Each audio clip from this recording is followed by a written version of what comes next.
La vidéo est sponsorisée par Orange Madagascar. Misy matiare fony any. Aia venka jolona biera zigny ambelambela fony. Tsy possible. Sady fa ilaila tsy miaka za. Tsy matiare raiky. Mbola io koa fony. Lombolombony volany hiky zegny.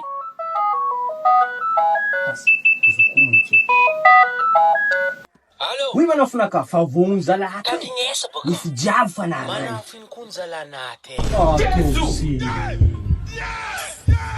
Nefa izy io fanampagnantegna zara maro niany zany. Zany magnano tsy tongana fa anao perte totale amin'izay 20 za aminao la bière bakô vy akô fony ia anao koa tsy tongana anao perte ave kabera amin'zy maro e ambiance 100% za mpagnantegna anareo fa milamy anniversaire io za aminao koa magnano tsy tongana Tsy maintsy zegny fa condition Tsy zegny maintsy amarô zany handra mity fatesana zay zala handra anniversaire na tsy izy naminaty. Fa latra ngiara jiaby.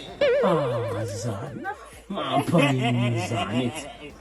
Hainao mabe connecting 3000 ariary igny fa nanonga 550 mégaoctets par rapport izy taloha teo 350 mégaoctets ary misy bonus de 50 mégaoctets ho an'izay mampiasa Spotify et midira amin'ny dièse 123 dièse na amin'ny site 123.orange.mj na koa agny amin'ny application Orange Money fa agny no avitanao vidiny be connect 550 mégaoctets validité nazy 7 jours.